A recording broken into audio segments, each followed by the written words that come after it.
যে সূর্যটা আমরা দেখতে পাই দিনের বেলা, ওই সূর্যটা নাকি এই বিশাল পৃথিবীর চেয়ে 13 লক্ষ গুণ বড়। চিন্তা করতে পারেন? খালি তো মাথা নাড়াইতেছে। আসলে কি আমরা চিন্তা করতে পারি? 13 লক্ষটা পৃথিবী সূর্যের মধ্যে রেখে দেওয়ার জায়গা করে দিয়েছে কে? 9,30,00,000 মাইল দূরে সূর্য 8 মিনিট 18 সেকেন্ড সময় নিয়ে নেয় আলো পৌঁছাতে। এত বিশাল সূর্য। তার মানে কি সূর্যটাই সবচেয়ে বড়? এর চেয়ে অনেক বড় বড় তারা আছে।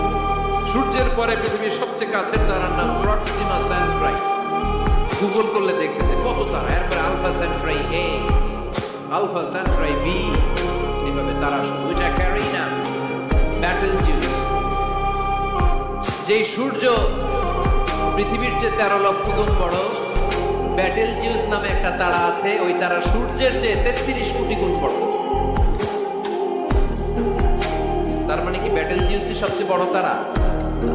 এটা ছোট্ট সাইজের তারা। এইটার চেয়ে কত হাজার কোটি গুণ বড় তারা যে মহাশূন্যে আছে, তার কোনো ইয়ত্তা আমাদের না।